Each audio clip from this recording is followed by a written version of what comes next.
మీరు ఎప్పుడైనా జ్ఞాపకం పెట్టుకోండి, అమ్మవారు అన్నాను అనుకోండి కదలిక, శివుడు అన్నాను అనుకోండి కదలిక లేని స్థితి. కదలికలన్నీ ఎక్కడికి తీసుకెడతాయంటే కదలికలు లేని స్థితికి తీసుకెడతాయి. కదలిక లేకుండా కదలిక లేని స్థితి ఉండదు. కదలికలు ధర్మం, కదలకుండా ఉండడం శివుడు. కదలిక లేకపోతే అసలు కదలకుండా ఉన్న అందం మీకు తెలియదు. మీరు పట్టుకున్నారో లేదో, మీకు ఒక ఉదాహరణ చెప్తాను. చెరువు ఉంది, అందులో అలలు లేవు, ఇప్పుడు అద్దంలా ఉంటుంది, లోపల ఉన్న ఎండు ఆకు కూడా కనిపిస్తుంది. ఇప్పుడు పైనుంచి ఓ చిన్న పిండి కింద పడింది, చిన్న తరంగాలు వస్తాయి, కదలికలు వచ్చాయి. ఈ కదలికలన్నీ ఎక్కడ ఆగిపోతాయి? చెరువులోనే ఆగిపోతాయి. ధర్మమును పట్టుకుని కదిలినటువంటి కదలికలన్నీ అమ్మవారు, అందుకే ధర్మిణి ధర్మవర్ధిని. కదలికలన్నీ ధర్మాన్ని పట్టుకుని కదలాలి. ధర్మము నిరంతరము మారిపోతుంది. దేశమునందు మారుతుంది, కాలమునందు మారుతుంది, వర్ణమును బట్టి మారుతుంది, ఆశ్రమాన్ని బట్టి మారుతుంది. ఒక ఊళ్ళో ధర్మం ఇంకో ఊళ్ళో ఉండదు. నా ఇంట్లో ఉన్నాననుకోండి, నేను పూజ సక్రమంగా చెయ్యాలి. పై ఊరు వచ్చాననుకోండి, నేను చేసే పూజలో 10వ వంతు చేస్తే చాలు. సంధ్యావందనం నేను ఈ ఊళ్ళో ఉన్నా చెయ్యాలి. కాలమునందు ఉంటుంది, ప్రాతకాలం సంధ్యావందనం చేయాలి, ఉత్తర సంధ్యావందనం చేయాలి. కాలమును బట్టి ధర్మం, వర్ణమును బట్టి ధర్మం. ఏ వర్ణం వాళ్ళు ఏం చెయ్యాలో అది చేస్తే చాలు. అంతేకాని వాడు చేసింది నేను చేయలేదు కాబట్టి వాడు చేరిన చోటికి నేను చేరను అనుకోవడం తప్పు. చేరిపోతారు. మహాభారతం ఆదిపర్వం సభాపర్వం నిరూపణం చేస్తాయి దాన్ని. ధర్మవ్యాధుడు మాంసం అమ్ముతూ అంత జ్ఞానాన్ని పొందలేదు మహాభారతంలో. ఎవరికి చెప్పిన ధర్మం వారు పాటిస్తే చాలు, అందరూ అక్కడికే చేరుకుంటారు. అందరినీ ఒక గాట కట్టి నువ్వు ఇది చెయ్యని ఎలా చెప్తావు? ఒక రైతు ఉన్నాడు, తెల్లవారుజామున 3 గంటలకి ఆకాశంలో మెరుపు మెరిసి వర్షం పడుతుంటే 6 గాలం శ్రమించి నాగలి పట్టుకుని పొలం దున్నడానికి ఎడతాడు. నువ్వు సంధ్యావందనం చేయలేదు కాబట్టి నీకు పాపం ఖాతాలో వేస్తానంటే నీకు అన్నం ఎక్కడి నుంచి వస్తుంది? ఎవరికి ఎంత సదుపాయం కల్పించాలో అంత సదుపాయాన్ని శాస్త్రం కల్పిస్తూ ఉంటుంది. అందుకు ధర్మం మారుతుంది వర్ణాన్ని బట్టి. ఆశ్రమం, బ్రహ్మచారికి ఉన్న ధర్మం గృహస్థుకు ఉండదు. బ్రహ్మచారి ఉన్నాడు, బ్రహ్మచారి సొబగులు అద్దుకోకూడదు, తాంబూలం వేసుకోకూడదు, అద్దంలో చూసుకోకూడదు, స్త్రీ గురించి ఆలోచించకూడదు. గృహస్థు దానం పడతాడు, దాచుకుంటాడు, భార్యతో కలిసి ఉంటాడు, బిడ్డల్ని కంటాడు, వాళ్ళ బాగోగుల గురించి విచారణ చేస్తాడు. గృహస్థుకున్న ధర్మం వానప్రస్థుకుండదు. వానప్రస్థు అందరినీ విడిచిపెట్టి ఏడివిలోనో ఏకాంతంగా కూర్చుని తపస్సు చేస్తాడు. వీళ్ళ ఎవరికీ ఉన్న ధర్మం 4వ వర్ణం వాళ్ళకి లేదు. అసలు అగ్నితో సంపర్కం లేదు. అందుకే వాళ్ళ శరీరం పడిపోతే అగ్నిహోత్రంతో వ్రేల్చరు, కాల్చరు, శరీరాన్ని భూమిలో పెట్టేస్తారు. పైన తులసి కోట పెడితే బృందావనం, శివలింగం పెడితే అధిష్టానం, అంతే. కాబట్టి ఒక వర్ణానికి, ఒక ఆశ్రమానికి ఉన్న ధర్మం ఇంకో ఆశ్రమానికి లేదు. నిరంతరం కదలికలు ధర్మం, ఈ కదలికలే శక్తి. అందుకే అమ్మవారిని శక్తి శక్తి శక్తి అంటారు. ఆదిశక్తి, అమేయాత్మ, అమ్మవారి పేర్లు అవి కారణం. ఈ కదలికలు ధర్మాన్ని పట్టుకొని కదలగా కదలగా కదలగా కదలగా చిట్ట చివరికి ఏ కదలిక లేకుండా తనలో తాను రమిస్తూ కూర్చుంటాడు, ఆత్మని ఇక్కడే అనుభవిస్తూ ఆనందాన్ని. అది శివుడు. శివ శివ, భైరవ భైరవి, హంస హంసిని, రుద్ర రుద్రాణి, భర్గ భార్గవి. అందుకే వాళ్ళ పేర్లు కూడా ఎక్కడ విడివడవు, ఒకేలా ఉంటాయి. కాబట్టి ఇప్పుడు ఆ తల్లి అనుగ్రహంతో ధార్మికమైన కదలికలు, పరమశివుడి అనుగ్రహంతో తనలో తాను రమించడం. ఇందులో ఏ గ్రహం యొక్క స్థితి అయినా బాగులేదనుకోండి జాతకంలో, బెంగ పెట్టుకోవలసిన అవసరం ఉండదు. ప్రతిరోజు ఈ శ్లోకాన్ని పట్టుకుని ఒక్కసారి ఆ కాత్యాయని పరదేవత, కాత్యాయని పరదేవతయే కామాక్షి అని, కామాక్షియే లలితా పరాభట్టారి కానీ తత్వత వీటి స్థానం ఒకలాగే ఉంటుందని, అవి పరబ్రహ్మస్వరూపాలని వాటి తత్వం గురించి చెప్పి ఉన్నాను. ఒక్కసారి ఆ పాదముల వంక చూసి నమస్కారం చేశారనుకోండి, 9 గ్రహాలు ఎలా అన్వయం అవుతున్నాయి అన్నది జ్ఞాపకం తెచ్చుకొని అమ్మవారి పాదముల వంక చూసి ఒక్క నమస్కారం చేశారనుకోండి, ఇప్పుడు అమ్మవారు ఏం చేస్తుంది? ఏ గ్రహముల యొక్క అనుగ్రహము చేత మీకు శుభములు జరుగుతాయో వాటిని ప్రోత్సహిస్తుంది, ఫలితాలు ఇమ్మని. ఏ గ్రహముల యొక్క ఫలితము వలన మీరు బాధపడతారో వాటిని అటువంటి ఫలితములు ఇవ్వవద్దు అని శాసిస్తుంది. ప్రభుత్వం అదే. మీరు ఒకటి బాగా గుర్తుపెట్టుకోవాలి, ప్రభుత్వంలోనే రేషన్ కార్డు ఇవ్వడానికి తాలూకా ఆఫీస్ ఉంది, ప్రభుత్వమే గ్రంథాలయం పెట్టింది, ప్రభుత్వమే వైద్యశాల పెట్టింది, ప్రభుత్వమే కారాగారం పెట్టింది, ప్రభుత్వమే న్యాయస్థానం పెట్టింది. కానీ మీ ఇంట్లో దొంగలు పడితే రక్షక భటుల దగ్గరికి వెళ్ళాలి.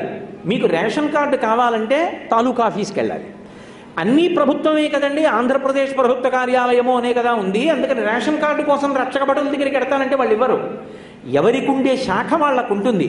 కానీ ప్రభుత్వము శాసకత్వంతో ఉంటుంది. అవసరమైందనుకోండి, ఒక అధికారాన్ని మించి ఇంకొక అధికారాన్ని చలాయించేటటువంటి స్థితి కూడా ఇస్తారు. కలెక్టర్ అండ్ మెజిస్ట్రేట్ అంటున్నారా అంటలేదు. ఆయనే కలెక్టర్, ఆయనే మెజిస్ట్రేట్. ఆయన తీర్పు ఇవ్వగలడు అవసరమైతే. ప్రభుత్వం ఇవ్వగలదు ఆ అధికారాన్ని. అలా ప్రభుత్వము కాత్యాయని, గ్రహములు ఆవిడ వంక చూసి ఆవిడ ఇమ్మన్న ఫలితాలు ఇస్తూ ఉంటాయి. గత జన్మలలో చేసిన పాపపుణ్యాలను అనుసరించి ఇస్తాయి. వాడు పరమ భాగవతోత్తముడై ఉన్నాడు, ఈ జన్మలో నన్ను నమ్మి బతుకుతున్నాడు, వాడికి అంత కష్టపెట్టకు, వాడు కన్నీరు పెట్టుకుంటే నేను చూడలేను, వాడు మళ్ళీ నా వంక తిరిగి అమ్మా అని పిలుస్తాడు, నేను వాడి ఏడుపు చూడలేను, ఇవ్వకంత కష్టం, వాడు తట్టుకునేటట్టు అంటుంది. కాబట్టి ఇప్పుడు ఈశ్వరత్వం ఎక్కడున్నది? అమ్మవారిలో ఉన్నది. కాబట్టి అమ్మవారి పాదములలో గ్రహముల యొక్క సంచారాన్ని మీరు దర్శనం చేసి ఈ శ్లోకంతో నమస్కారం చేయడానికి అలవాటు పడ్డారనుకోండి. దధానో భాస్వత్త అమృత నిలయో లోహితవపు వినమ్రాణం సౌమ్యో గురురపి కవిత్వంచ కలయన్ గతౌ మందో గంగాధర మహిషి కామాక్షి భజతాం తమ కేతుర్మాత తవ చరణ పద్మో విజయతే. మూకశంకరులు జాతికి పెట్టినటువంటి అద్భుతమైన భిక్ష. నోరు లేని వారి నుండి అమ్మవారే మాట్లాడింది. అంటే అమ్మవారే అనుగ్రహించింది. ఈ శ్లోకంతో నాకు నమస్కారం చెయ్యండిరా, గ్రహగతుల గురించి బెంగపెట్టుకోక్కర్లేదు, నన్ను నమ్మి ఉండగా మిమ్మల్ని ఎవ్వరూ చెనకలేరు, నేను కాపాడుకుంటాను మిమ్మల్ని ఆ తల్లి రక్షించింది. రక్షణ శక్తికి ఆమెది మారుపేరు. ఒక క్షణం ఆవిడ ఆలస్యం చెయ్యదు. ఎందుకంటే అమ్మ పరబ్రహ్మాన్ని స్త్రీ రూపంగా భావన చేసినప్పుడు అమ్మవారుగా నిలబడుతుంది. ఆవిడ రాశీభూతమైన కారుణ్యమవుతుంది. అందుకే ఆగదు. శాకంభరీ స్వరూపం అంత గొప్పదిగా ప్రస్తుతి చేయబడడానికి కారణం అదే. దుర్గముడు అని ఒక రాక్షసుడు బయలుదేరి విచిత్రమైన కోరిక కోరాడు తపస్సు చేసి బ్రహ్మగారు ప్రత్యక్షమైనప్పుడు.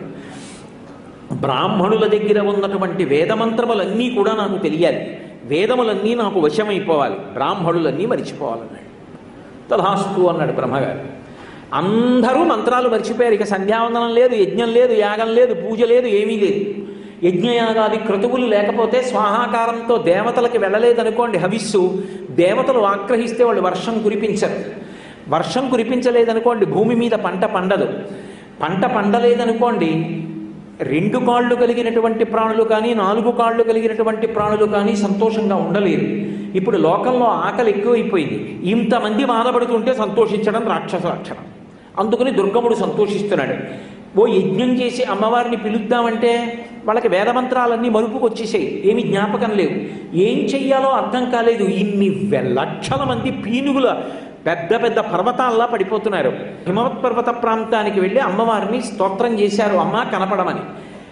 ఆవిడ తథాస్తు అని ఎప్పుడో వర్షం కురిపిస్తాను, ఇంకా మొక్కలు మొలుస్తాయి, చెట్లు పెరుగుతాయి, కాయలు కాస్తాయి, పళ్ళు పండుతాయి, పంటలు పండుతాయి, మీరు తిందురుగాని అప్పుడు వర్షం వస్తుంది, నీరు వస్తుంది, తాగుదురుగానంటే ఈలోగా ఎంతమంది పడిపోతారు.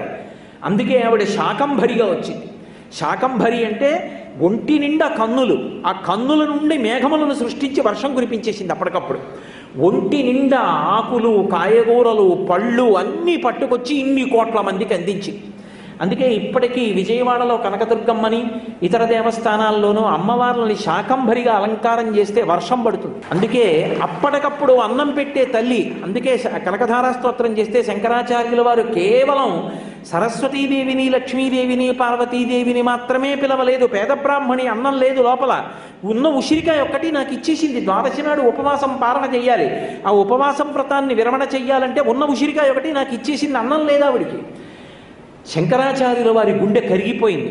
అందుకని గీర్దేవతేతి గరుడధ్వజ సుందరీతి శాకంభరీతి శశిశేఖర వల్లభేతి సృష్టి స్థితి ప్రళయకేడిష సంస్థితాయై తస్మై నమస్త్రిభువనైక గురోస్తరుణ్యై అని పిలిచారు. శాకంభరీతి అమ్మ ఆ రూపాన్ని కూడా పిలిచారమ్మ. వెంటనే అన్నం పెట్టమ్మా. ఆ తల్లి అన్నం పెట్టడంలో ప్రసిద్ధి వహించింది. అన్నం ఒక్కటే కాదు ఆవిడ పెట్టేది, అన్నం పెట్టి శరీరం ఒక్కటి పెరిగితే ఇది ఎందుకు పనికొస్తుంది? గత జన్మలలో చేసుకున్న పాపాలకు ఫలితాన్ని అనుభవించడానికి, సుఖాన్ని పుణ్యానికి ఫలితంగా అనుభవించడానికి, మళ్ళీ పాపాలు చేయడానికి పనికొస్తుంది, లేదా కొత్త పుణ్యం చేయడానికి. కానీ అమ్మవారి అనుగ్రహం కలిగిందనుకోండి, జ్ఞాన వైరాగ్యములు కూడా కలుగుతాయి. అందుకే జ్ఞాన వైరాగ్య సిద్ధ్యర్థం భిక్షాం దేహి చ పార్వతి అన్నారు శంకర భగవత్పాదులు. అమ్మ, జ్ఞాన వైరాగ్యములను కూడా నాకు కటాక్షించమ్మా, భిక్షాం దేహి అని అడుగుతున్నానమ్మా అన్నపూర్ణమ్మ అని అడిగారు. కాబట్టి అంతటి కారుణ్యమూర్తి అయినటువంటి ఆ అమ్మని అమ్మా అని పిలిస్తే చాలు అనుగ్రహిస్తుంది. ఈ శ్లోకం ధారణలో ఉండగా మనం బెంగ పెట్టుకోవలసిన అవసరం లేదు. ఆ అమ్మ అనుగ్రహం కలిగిందా, ఇక ఆవిడ అధర్మం వైపుకు వెళ్ళనివ్వదు. పాపచింతనకి దూరం చేసి అమ్మవారు బ్రతకమన్న రీతిలో బ్రతికేటట్టుగా మనకి కావలసినటువంటి ధృతిని కల్పించి, వీడు నేను చెప్పినట్టుగా బ్రతికేటటువంటి స్థితి కలిగి ఉన్నవాడు అన్న కారణాన్ని అడ్డుపెట్టి మనకి రక్షణ కవచాన్ని సృష్టించి కాపాడుకుంటుంది ఆ తల్లి. కాబట్టి అటువంటి తల్లి అనుగ్రహానికి ఈ శ్లోకం ఎంతో ప్రధానమైనటువంటి శ్లోకం. ఆ తల్లి బుద్ధి ప్రచోదనాన్ని కల్పిస్తుంది. అందుకే మీరు చూడండి, ఎప్పుడైనా సరే లఘుగాయత్రి అని ఉంటుంది. మనం ఏదైనా కార్యాన్ని పూర్తి చేశామనుకోండి, అది యజ్ఞం చెయ్యండి, యాగం చెయ్యండి, పూజ చెయ్యండి, గాయత్రి చెయ్యండి, ఏది చేసినా మనం చిట్ట చివర లఘుగాయత్రిలో ఒక మాట అడుగుతాం. ఆ చేసిన కార్యానికంతటికీ ఫలితమేమి అంటే ప్రచోదయాత్. ప్రచోదయాత్ అంటే ప్రేరేపింపబడుగాక.